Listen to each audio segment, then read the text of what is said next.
Eu tinha 17 anos quando a minha própria família me transformou num fantasma invisível, um estorvo sobre rodas que manchava o altar sagrado do casamento da minha irmã.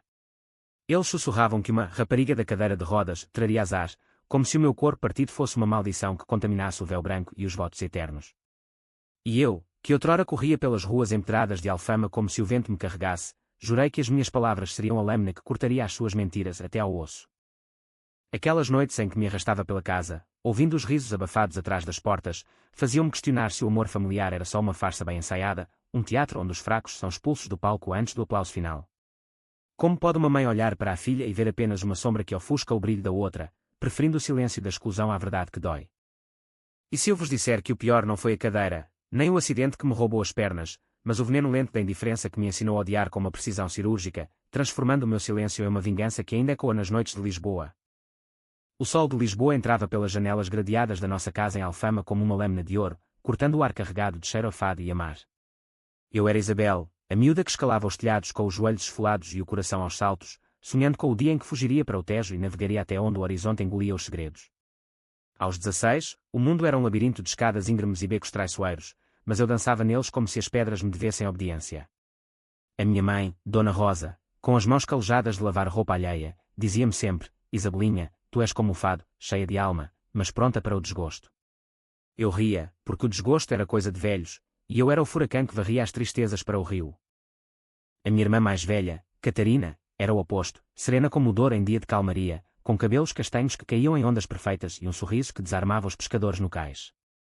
Aos 18, já tinha um noivo prometido, o filho de um armador rico de Belém, um rapaz chamado Miguel que cheirava a tabaco e a promessas de estabilidade. A nossa família era como tantas em Lisboa, apertada num prédio de 3 andares, com o pai ausente nas tabernas do bairro Alto e a mãe a costurar véus para noivas que nunca seriam como nós. Mas havia honra nisso tudo, a honra portuguesa de aguentar o que a vida atira, de sorrir para o infortúnio como se fosse um velho amigo. Tudo mudou num instante de agosto, quente como o inferno bíblico que o padre na Sé pregava aos domingos. Eu e Catarina tínhamos saído para o mercado da Ribeira, carregadas de cestos para o peixe fresco. As ruas fervilhavam de vendedores gritando sardinhas fresquinhas, e o ar tremia com o vapor das caldeiras. Eu corria à frente, pulando poças como se fossem ondas do Atlântico, quando o caminhão de entregas surgiu da esquina como um demónio descontrolado. O condutor, bêbado de vinho do Porto, pisou o acelerador em vez do travão. Senti o impacto como um trovão no peito, o metal rangendo, o asfalto rasgando a minha saia florida, e depois o silêncio, um vazio que engoliu o mundo. Acordei no hospital de São José com o corpo preso em gesso e tubos, e o médico, um homem de barba grisalha e olhos cansados, murmurou para a minha mãe: as pernas não voltam, minha senhora. Foi um milagre ela sobreviver. Catarina chorava ao meu lado, apertando a minha mão como se pudesse colar os ossos partidos com as lágrimas dela. Irmãzinha, vais ficar boa. Eu cuido de ti.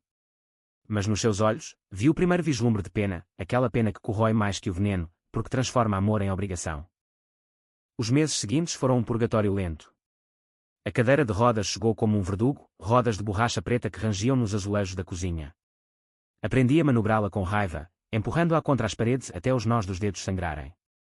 A mãe limpava o sangue sem uma palavra, mas o pai, quando voltava a casa aos tropeções, resmungava: que Deus nos livre desta sina. Uma casa com rodas. Que vergonha para a família. Vergonha. A palavra ficava no ar como fumo de cigarro, impregnando as cortinas. Em Alfama, as vizinhas cochichavam atrás das varandas de ferro forjado, coitada da Isabel, presa naquela carroça. E a Catarina, que sorte, casando com o Miguel, um homem de bem, sem máculas. Eu ouvia tudo, porque as paredes são finas como papel de jornal em Lisboa. À noite, deitada na cama que range como um barco à deriva, imaginava-me de pé outra vez, chutando aquelas portas que se fechavam na minha cara. O fado tocava na rua, vozes roucas cantando de amores perdidos, e eu pensava: se o amor é isto, uma corrente que te arrasta para o fundo, então prefiro afogar-me sozinha. Mas o pior estava para vir. O casamento da Catarina aproximava-se como uma maré alta, e com ele, a primeira facada verdadeira na minha alma. A mãe chamou-me à sala um domingo de manhã, o ar cheirando a café e a pão quente. Catarina estava lá, radiante num vestido de ensaio, o cabelo preso com flores de laranjeira. Isabel, senta-te aqui, filha. A voz dela era suave, mas os olhos desviavam-se para o chão. O casamento. Vais entender. É um dia de alegria, de família unida. Mas o salão em Belém tem escadas, e o Miguel? Bem, ele quer tudo perfeito. Não queremos que te sintas mal, exposta assim. Exposta. Como se eu fosse uma ferida aberta que envergonhava o banquete. Catarina interveio, tocando-me o braço. Não é por ti, mana. É pela tradição. As tias diriam que traz mal olhado, uma noiva com uma irmã. Assim. Assim. A palavra que resumia o meu corpo partido, a minha vida encurtada. Ri-me, um riso seco como o alentejo em seca. Então sou mal olhado. A rapariga da cadeira de rodas que estraga o véu. A mãe corou, cruzando as mãos sobre o peito como se rezasse. Não é isso, Isabel. É a honra da família. O Miguel vem de boa gente, e nós? Nós somos pobres, mas dignos. Não podemos dar-lhes motivos para recuar. Recuar. Como se o meu sangue não fosse o mesmo que corria nas veias dela. Saí dali rodando a cadeira com fúria, as rodas batendo nas portas como tiros. No quarto, fechei-me e chorei pela primeira vez desde o acidente, não pelas pernas perdidas, mas pela traição que sangrava mais fundo. Elas falavam de honra, mas era medo, medo da pena alheia, do sussurro nas mesas do banquete. Olhem para a irmã, coitada, rodando como um fantasma. E eu, que amava a Catarina mais que a mim própria, sentia o ódio brotar como erva daninha no jardim do Rocio. Naquela noite, enquanto o sino da sé batia as horas, jurei para as estrelas, vão pagar. Não com sangue, mas com a verdade que as vai corroer por dentro. Os dias seguintes foram uma dança de fingimentos. A casa fervilhava de preparativos, o vestido da noiva costurado à mão, os convites caligrafados em papel creme, os doces de amêndoa empilhados na cozinha. Eu ajudava onde podia, dobrando guardanapos, provando o vinho, mas sempre à margem, como uma sombra que se move sozinha. O Miguel aparecia de vez em quando, alto e de ombros largos, com um sorriso que cheirava a colónia cara. Ele evitava os meus olhos, murmurando um tudo bem, Isabel, superficial, como se eu fosse uma tia distante. Uma vez, apanhei-o a sussurrar para a Catarina no corredor. A tua mãe disse que ela não vem. Melhor assim, não achas? Evita cenas. Cenas. Como se a minha existência fosse um drama mal ensaiado. O ódio crescia, alimentado por cada olhar desviado, cada porta que se fechava antes de eu chegar. Comecei a notar as fissuras na fachada perfeita da família, a mãe, que bebia mais vinho do que confessava, os olhos vermelhos de noites insones, o pai, que apostava o salário nas corridas de cavalos em Mafra, voltando com bolsos vazios e promessas quebradas, a Catarina, que ria alto mas tremia quando falava do futuro, como se soubesse que o amor comprado com ouro era frágil como vidro de Murano.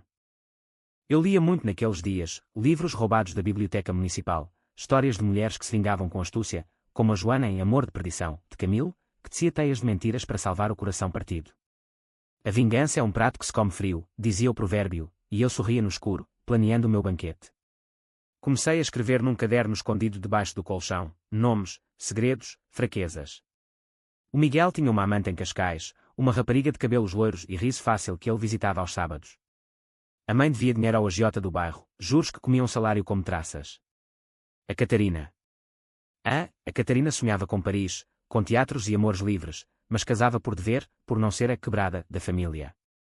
Aos 17, o meu aniversário passou despercebido, um dia cinzento de chuva que batia nas vidraças como lágrimas não choradas. Elas saíram para o ensaio do casamento, deixando-me com uma travessa de bacalhau frio. Volto cedo, mana, prometeu a Catarina, beijando-me a testa. Mas não voltou. Em vez disso, veio o telefonema da mãe, voz embargada, Isabel, o vestido. Rasgou-se no ensaio. Uma costureira de emergência, mas... Fica em casa hoje. Fica em casa. Como um cão acorrentado. Naquela solidão, o plano ganhou forma. Não seria violência, isso era para os fracos, para quem ainda corria.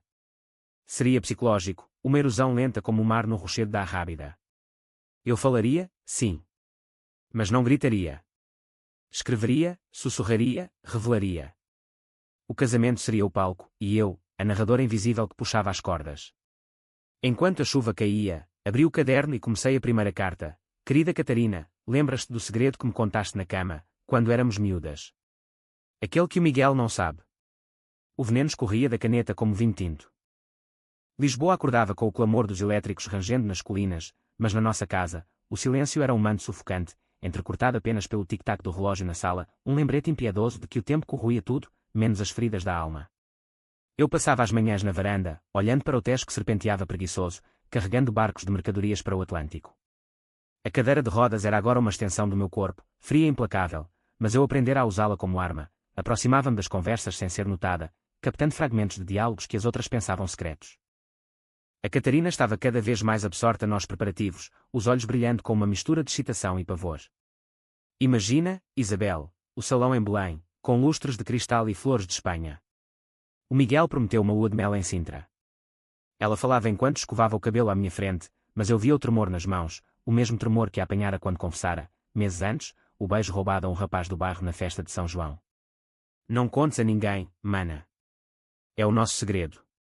Eu guardara-o, como guardava todos os dela, mas agora, no caderno, ele ganhava vida, uma semente de dúvida que plantaria no coração do noivo. O Miguel era o epítome do homem português tradicional, alto, de queixo quadrado e mãos que cheiravam a cordame e a mar. Filho de um armador que fizera fortuna no comércio de cortiça para a África, ele representava a ascensão social que a minha mãe sonhava. Mas eu vira as rachaduras. Nas visitas dele, notava os olhares furtivos para o telemóvel, as mensagens que apagava com pressa. Uma tarde, enquanto ele e a Catarina passeavam no jardim interno, um pedaço de terra com laranjeiras murchas, eu rolei até à cozinha adjacente, a porta entreaberta como uma confissão involuntária. Amanhã vou a Cascais, negócio com o pai, disse ele, voz baixa. Não me esperes acordada. Catarina riu, fingindo leveza, levas-me da próxima. Mas o tom era de quem sabe que as promessas são como um nevoeiro matinal, evaporam ao sol. Naquela noite, enviei a primeira carta.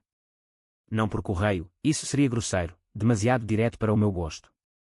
Escrevi-a à mão, letra miúda e inclinada, e deixei-a no bolso do casaco dele, pendurado no cabide da entrada. Miguel, sabes o que a Catarina fez na noite de São João? Um beijo que não era teu, sob as fogueiras. Pergunta-lhe sobre o João do bairro.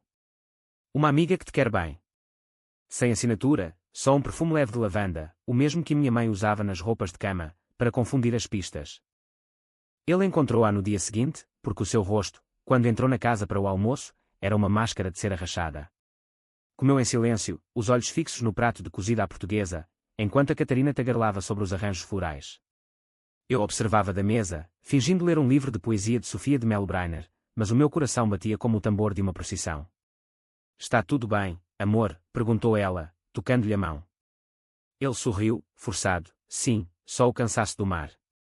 Mas à tarde, quando saíram para um passeio, ouvi os gritos abafados no carro estacionado embaixo. Quem é esse João? Dizes que é mentira, mas eu vi a carta.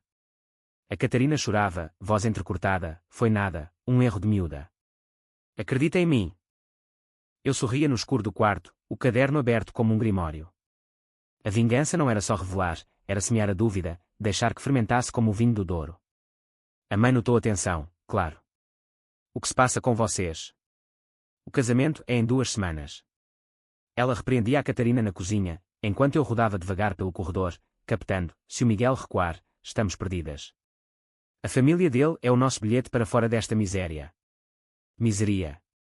A palavra doía, porque era verdade, o nosso pai, outrora ferreiro na doca do Jardim do Tabaco, agora viciado nas apostas, devorava o que restava. Eu descobrira as cartas de dívida escondidas na gaveta dele, promessas de pagamento ao agiota do Chiado que cobrava com punhos em vez de palavras. A minha própria dor psicológica era um abismo que me engolia aos poucos. De dia, fingia aceitação, ajudava a dobrar os guardanapos de linho, provava os pastéis de nata para o banquete, mas à noite, o pânico apertava o peito como uma garra. Sonhava com as pernas correndo de novo, mas acordava com o rangido das rodas, o corpo traidor que me prendia. Porque eu, sussurrava para o espelho rachado no quarto.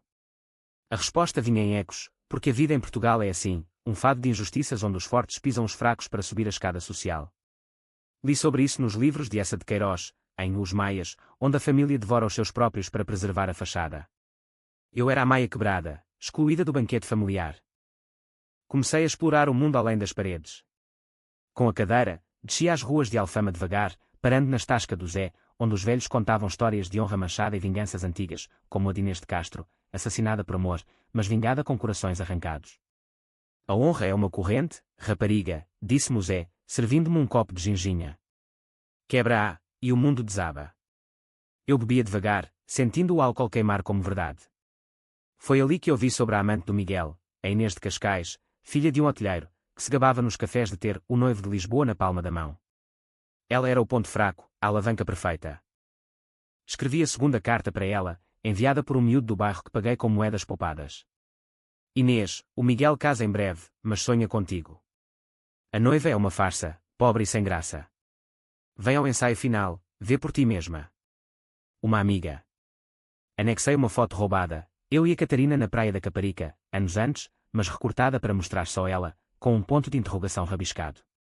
A Inês mordeu o isco, vi-a no ensaio do casamento, 3 dias depois, infiltrada entre os convidados como uma serpente no jardim do Éden. Vestida de azul claro, ria alto perto do Miguel, tocando-lhe o braço com familiaridade. A Catarina empalideceu, os olhos como facas. Quem é essa? Parece íntima dele. O caos instalou-se como uma tempestade de verão. Gritos na casa naquela noite, a mãe berrando para o pai, controla o genro, homem. Ele anda com putas, o pai resmungando promessas vazias. A Catarina confrontou Miguel no quarto, portas batendo como trovões, diz-me a verdade. Essa mulher. É ela a carta. Ele negava, voz rouca, é só uma conhecida, juro pela Virgem. Mas a semente estava plantada, a dúvida envenenava o ar como o cheiro de peixe podre no cais. Eu observava de longe, o coração dividido entre o triunfo e a náusea.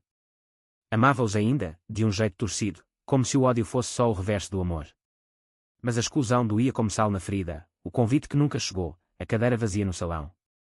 Não venhas, Isabel, dissera a mãe por fim, num sussurro de vergonha. É melhor para todos. Melhor para todos menos para mim. Naquela noite, enquanto a chuva lavava as ruas de Lisboa, escrevi no caderno, amanhã, o banquete. Amanhã, falo. Não gritaria no altar, enviaria as verdades por canais invisíveis, como o vento que leva os segredos do fado. A vingança era minha, e ela seria implacável, lógica, sem misericórdia, um espelho que refletiria as suas próprias mentiras até as quebrarem. Os dias finais foram uma espiral de tensão. A Catarina magrava, o vestido apertando como uma corda no pescoço. O Miguel bebia mais, os olhos assombrados por fantasmas que eu invocara. A mãe rezava o terço na sala, murmurando para São José, protege esta união. Eu ria baixinho, rodando pela casa como um espectro. O pai, num raro momento de lucidez, aproximou-se de mim uma tarde. Isabel, o que se passa contigo? Estás diferente. Olhei para ele, os olhos frios como o aço do Tejo. Nada, pai. Só a rapariga da cadeira de rodas, a aprender a rodar sozinha. Ele baixou a cabeça, envergonhado, e saiu para a taberna. Na véspera, enviei a terceira missiva, desta vez para o pai do Miguel, o armador austero que ditava as regras da família. Senhor, o seu filho casa com uma rapariga de segredos sombrios. Pergunto sobre o João do bairro e a Inês de Cascais. A honra da vossa casa está em risco. Sem assinatura, só um selo de cera com o brasão improvisado, uma roda partida. O banquete aproximava-se, e com ele, o meu momento de falar, não com palavras, mas com o caos que elas desatariam. O dia do casamento amanheceu radioso, o céu de Lisboa um manto azul sem nuvens, como se o próprio Deus aprovasse a farsa. O ar cheirava a jasmim e a mar, misturado com o burburinho das carroças que transportavam flores do mercado da ajuda. Na casa, era um furacão de sedas e rendas, a Catarina no quarto da mãe, cercada de tias que alfinetavam o véu como se costurassem o destino dela. Estás linda, minha flor, exclamava a tia Amélia, voz trêmula de emoção fingida. Eu estava na cozinha, sozinha com uma chávena de chá frio, a cadeira posicionada junto à janela para captar os ecos da alegria alheia. A mãe entrou de repente, o rosto corado sob o chapéu de palha. Isabel, hoje é o dia. Fica aqui, descansa. Eu levo-te um pedaço do bolo depois. Depois. Sempre depois, como se eu fosse uma sobra de banquete.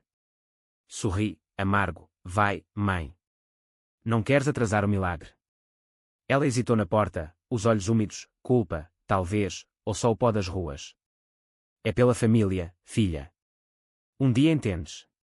A porta fechou, e o carro da família partiu, rodas de madeira rangendo como o meu silêncio. Fiquei ali, o caderno no colo como um talismã. O plano estava em movimento, a carta para o sogro chegar ao amanhecer, entregue por um mensageiro anónimo que pagara com as últimas moedas.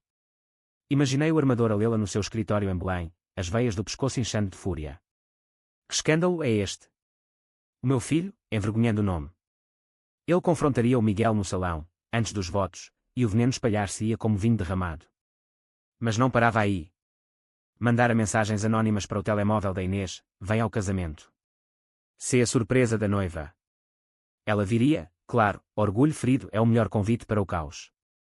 Enquanto isso, o meu tormento interno rugia como o mar na Nazaré em maré alta. Sentia-me uma traidora da própria sangue, mas a dor da exclusão era um fogo que consumia tudo. Porque eu, repetia, rolando até ao espelho. O reflexo devolvia uma rapariga de olhos fundos, cabelos negros emaranhados, o corpo preso num esqueleto de metal. Aos 17, devia estar a dançar no salão, não a tramar nas sombras. Mas as sombras eram o meu reino agora, e nelas, eu era rainha. O telefone tocou ao meio-dia, um número desconhecido. Atendi, voz neutra, alô. Era o Zé da Tasquinha, voz rouca de ginginha, rapariga, ouvi dizeres. A Inês está lá, no salão. Chegou de carro chique, como uma diva de cinema. O noivo está branco como cal. Ri-me, um riso que doía na garganta. Obrigada, Zé. Manda-me um copo imaginário. Desliguei e esperei, o relógio marcando as horas como um carrasco. No salão de Belém, imaginei a cena, lustres de cristal pendurados como lágrimas congeladas, mesas cobertas de damasco branco, o aroma de rosas e bacalhau assado. A Catarina no altar, véu tremulando como fantasma, o padre entoando as palavras sagradas. O Miguel ao lado, suor perlando a testa, os olhos varrendo a multidão em busca da ameaça. E então, ela, Inês, deslizando entre os convidados como uma lâmina, o vestido vermelho gritando adultério contra o branco da noiva. Surpresa, amor, diria, voz melosa, tocando-lhe o braço perante todos. O confronto veio às 2 da tarde, quando o banquete começava. Recebi a chamada da tia Amélia, voz histérica, Isabel. Vem cá agora. É um escândalo, uma mulher gritando com o Miguel à frente de todos. Não fui, a cadeira era lenta nas colinas, mas ouvi os detalhes pelo telefone, fragmentos como tiros. Ela disse que ele a prometeu o mundo. A Catarina desmaiou, o sogro berrando sobre a honra manchada. Honra. A palavra ecoava, vazia como o meu copo. O pai do Miguel, furioso com a carta, confrontara o filho no vestíbulo. Explica isto, rapaz. Segredos? Mulheres. Na véspera do teu casamento. O Miguel negava, gaguejando, pai, é mentira. Alguém quer destruir-nos. Mas a dúvida instalara-se, e quando Inês irrompeu, beijando na boca perante as tias chocadas, o salão explodiu em sussurros como um enxame de abelhas. A Catarina, acordando do desmaio, viu tudo, o noivo traidor, a rival vitoriosa, a família dela como piada de mau gosto. A mãe ligou a seguir, voz quebrada, Isabel, como? Como soubeste? Quem te disse para fazeres isto? Fizeste. Ela assumira, como se o veneno fosse meu por inteiro. Mãe, eu só falei a verdade. Vocês falaram primeiro, excluindo-me como se eu fosse lixo. Silêncio, depois soluços. Vem para casa, filha. Acabou tudo. Acabara? Não, mal começava. Rolei para a rua, o sol batendo forte, e parei num banco junto ao mirador da Senhora do Monte. Dali, via o castelo de São Jorge, sentinelas de pedra que guardavam segredos há séculos. O vento levava o som distante de um fado, estranha forma de vida, voz de Amália e quando na alma.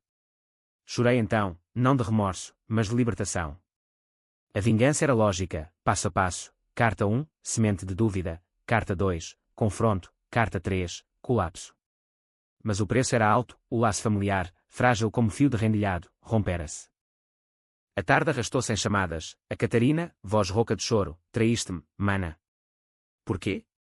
Eu amava-te. Respondi, calma, amavas.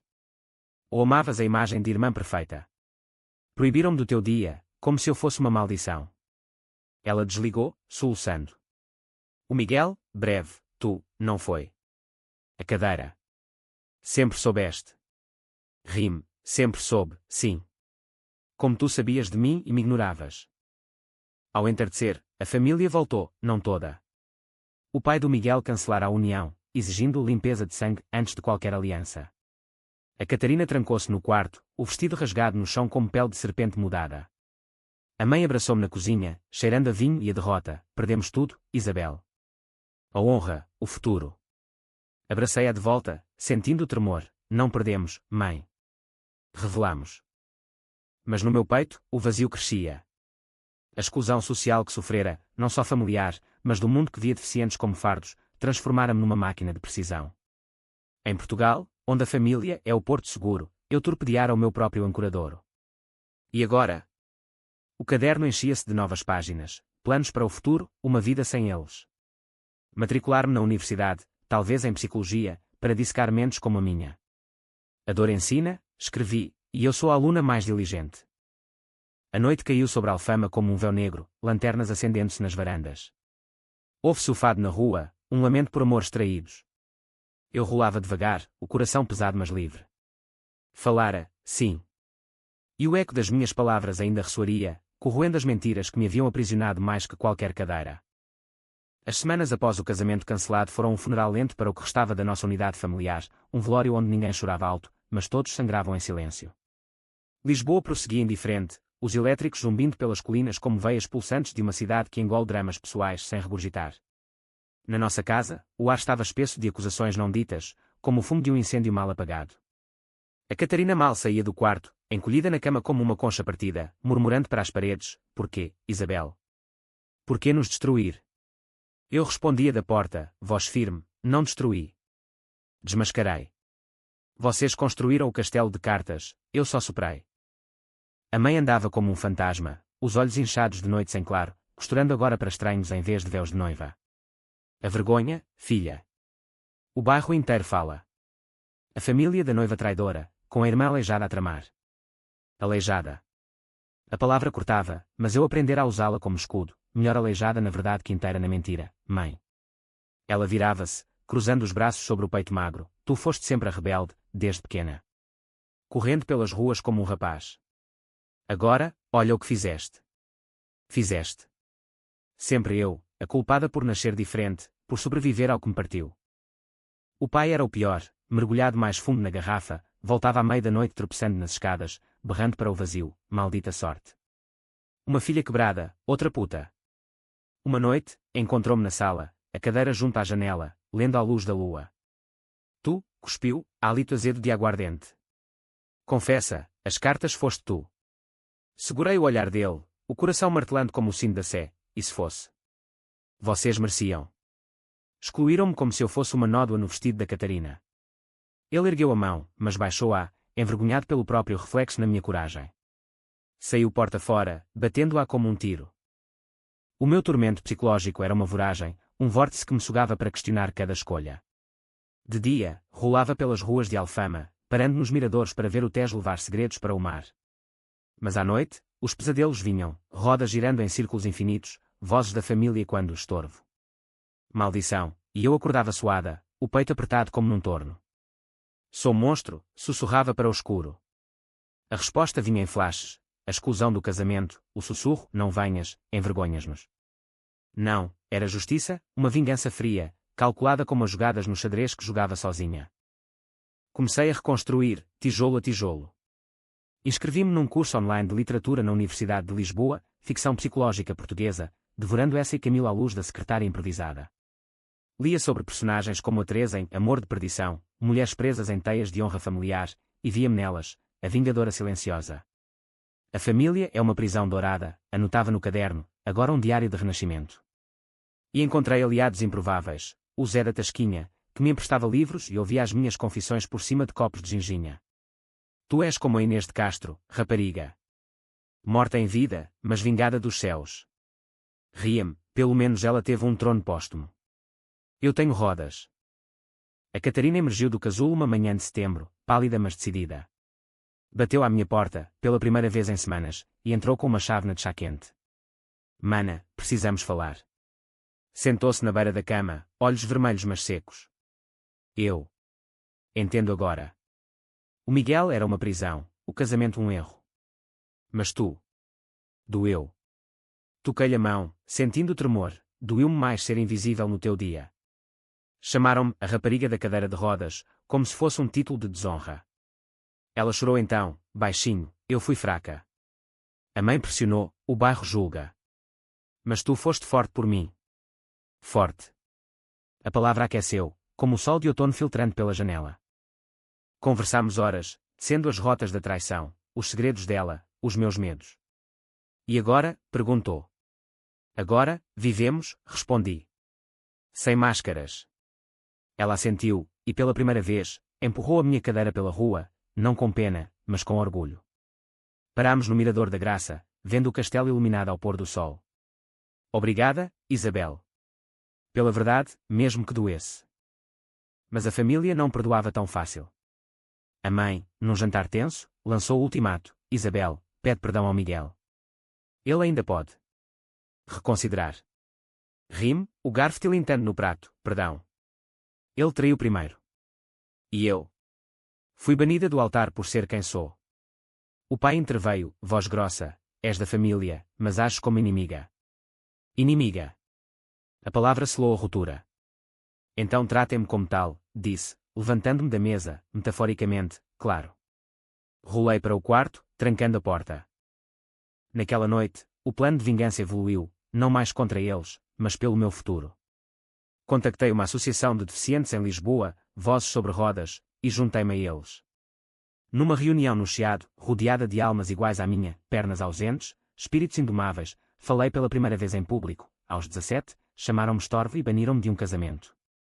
Mas eu falei, e a minha voz quebrou correntes. Aplausos ecoaram, e senti o poder, não o da destruição, mas da reconstrução. A Catarina começou a trabalhar numa livraria no Bairro Alto, vendendo sonhos em papel para esquecer o pesadelo. Lê isto, disse-me um dia, passando-me a cidade e as sessões de José Saramago. Fala de invisíveis que se revoltam. Li à noite, sublinhando, a invisibilidade é a pior prisão. E planeei o meu golpe final, uma carta aberta, não anónima, para o jornal local. A exclusão da deficiência, uma história pessoal em Alfama. Descrevi tudo, o acidente, a cadeira, o banquete negado, sem nomes, mas com detalhes que o bairro reconheceria. A família é sagrada em Portugal, mas quando exclui os seus, torna-se tirana. Enviei-a, e o mundo explodiu de novo, desta vez, a meu favor. O artigo saiu numa segunda-feira chuvosa, e o telefone tocou sem parar, repórteres, ativistas, até o Miguel, voz humilde, Isabel, lamento. Fui um cobarde. Ignorei-o. A mãe leu em voz alta na cozinha, voz tremendo, estes nomes. Somos nós.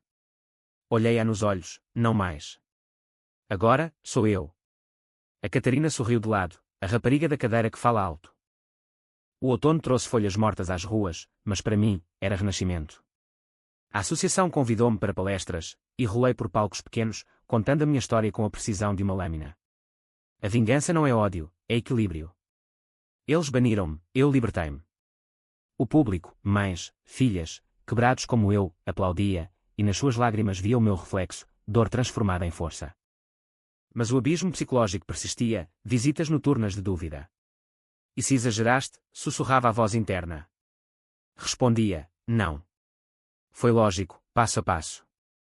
Em Lisboa, onde a saudade é religião, eu aprendera que o perdão vem devagar, como o vinho envelhecido.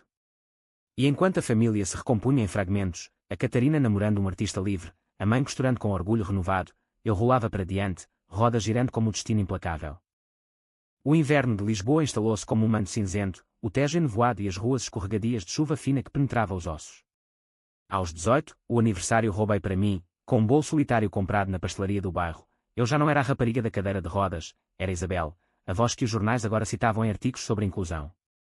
O texto no diário local fora o catalisador, chamadas de televisões, convites para debates na RTP, até uma editora que propôs um livro. A tua história pode inspirar milhares, disseram. Rime, ou escandalizar. Mas aceitei, porque a vingança evoluíra, de punhal para pena, de destruição para legado. A família, ainda em ruínas, tentava reconstruir as pontes. A Catarina foi a primeira, apareceu numa palestra minha no Centro de Congressos de Cascais, sentada na primeira fila, olhos brilhantes de lágrimas não derramadas. Depois, aplaudiu mais alto que todos, e no final, abraçou-me, orgulho, mana. Fizeste o que eu não pude. Falámos horas num café à beira-mar, vendo salgado chicoteando os cabelos dela. O Miguel casou com a Inês, ironicamente. Mas eu encontrei-me. Trabalho na livraria, e é um rapaz, o autor de um livro de poesia que...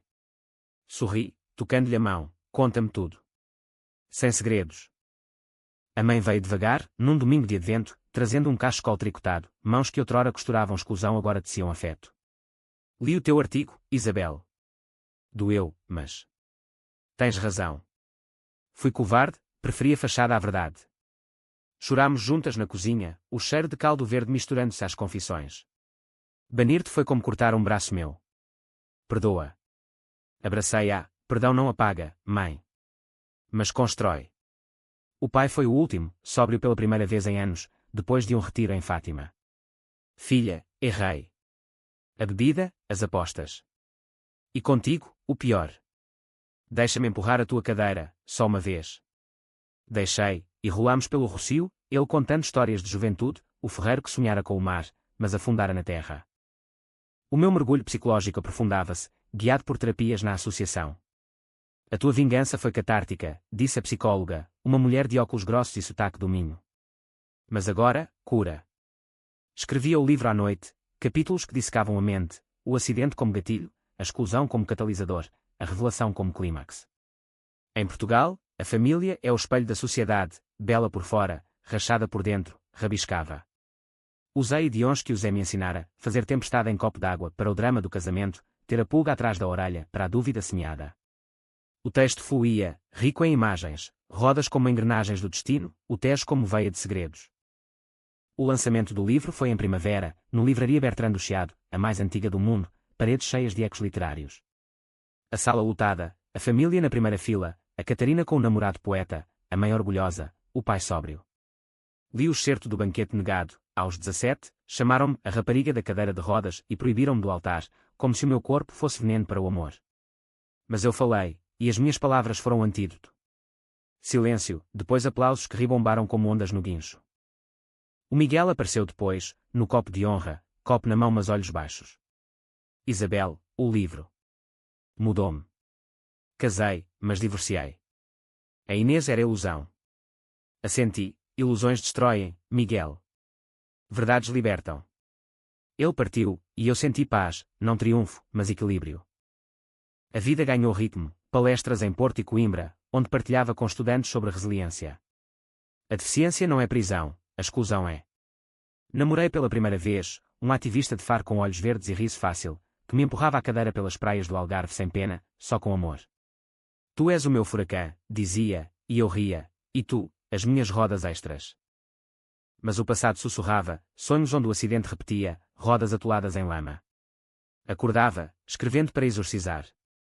O livro vendeu, royalties pagando uma casa pequena em Belém, independente, com vista para o mosteiro dos Jerónimos, sentinelas de história partida e recomposta. A Catarina casou de novo, um ano depois, numa cerimónia simples no Tejo, eu de madrinha, cadeira enfeitada com flores. Vais? Perguntou ansiosa. Claro. Desta vez, no centro do palco. O banquete foi riso e vinho, sem sombras. A mãe dançou comigo, ela empurrando, eu guiando, e o pai brindou, à Isabel, que nos ensinou a falar. A vingança fechava o ciclo, não mais drama, mas drama resolvido. Em Lisboa, onde o fado canta perdas, eu compus o meu, um hino de vitória, e quando nas ruas empedradas. O verão de 2026 trouxe calor sufocante a Lisboa, o asfalto derretendo-se sob as rodas como cera de vela, mas para mim, era o auge da liberdade conquistada. Aos 19, o livro era best-seller modesto, traduções para espanhol e inglês abrindo portas além Tejo. Viajava agora, aviões com rampas, hotéis acessíveis, contando a história em festivais literários de Madrid a Londres. A vingança da voz invisível, chamavam-lhe os críticos, e eu sorria, não vingança. Justiça poética. A família florescia em harmonia frágil mas verdadeira. A Catarina e o poeta tiveram um filho, um miúdo de olhos curiosos que rolava comigo no chão, rindo das rodas como brinquedos. Tia Isabel, ensina-me a voar, pedia. Voa comigo, então, respondia, empurrando-nos pela marginal até Cascais, vento salgado limpando as últimas cinzas do passado. A mãe abriu uma pequena ateliê de costura em Alfama, especializando-se em roupas adaptadas, para corpos que não param, dizia, piscando-me o olho. O pai encontrou emprego como porteiro no Teatro Nacional, contando anedotas aos turistas. Eu, que quase perdi tudo, agora guardo sonhos. O meu relacionamento com o ativista de Faro, chamava-se Rui, com mãos quentes e convicções de ferro, aprofundava-se em cumplicidade. Tu mudaste o mundo, Isabel, murmurava nas noites de Estoril, estrelas refletindo no mar. Não. Mudei-me a mim. Fazíamos amor devagar, explorando corpos que a sociedade rotulava como limitados, mas que para nós eram oceanos infinitos. A deficiência é só um rótulo, dizia ele. O amor, isso sim, é revolucionário. O mergulho final na psique veio num retiro em Sintra, florestas de neve onde palácios de contos de fadas escondiam abismos. Lá, com um terapeuta local, confrontei o núcleo, a vingança foi o meu grito primal. Mas e o silêncio depois? Ele assentiu, o silêncio é onde curas. Escrevi cartas não enviadas, para o condutor do caminhão, perdoando o acidente, para a família, agradecendo a dor que me forjou, para mim, celebrando a sobrevivente. De volta a Lisboa, fundei uma fundação, Rodas da Verdade, ajudando jovens deficientes a contar histórias excluídas. A primeira campanha, Fala Alto, Roda Longe. Parcerias com escolas, debates no Parlamento, eu, na cadeira, voz trovejante, em Portugal, a honra familiar não pode significar silenciamento. Aos 17, baniram-me, aos 19, banirei o silêncio. O reencontro com o passado veio inesperado, o Miguel, num café do Chiado, casualmente. Envelhecido, olhos cansados. Li o teu livro. Inspirou-me a mudar. Divorciei, ajudo agora na Associação de Deficientes, ironia, não. Rime, não ironia. Redenção. Partimos amigos improváveis, ele empurrando-me uma rua acima, rodas e passos em uníssono. O clímax da jornada, um documentário na SIC, A Rapariga que Falou. Filmada em Alfama, com depoimentos da família, a Catarina, ela salvou-nos, quebrando-nos primeiro, a mãe, a minha filha forte, a que nos ensinou dignidade. Eu, no final, rolava pelo Tejo ao pôr do sol, aos 17, chamaram-me estorvo e proibiram-me do casamento. Então falei, e o mundo ouviu. Agora, aos 20, o tempo voa como gaivota, vivo em Belém, casa com jardim acessível, escrevendo o segundo livro, Além das Rodas. O Tejo à janela, eterno testemunha. A família visita aos domingos, risos enchendo o ar como confetes. O pai conta piadas, a mãe tricota para o neto, a Catarina lê poemas. Eu observo, grata pela cicatriz que me tornou inteira. A vida, em Portugal, é fado e fado, lamento e triunfo. Eu escolhi o triunfo, voz e quando nas colinas eternas de Lisboa. E se me perguntarem o segredo, falei. E nunca mais me calei.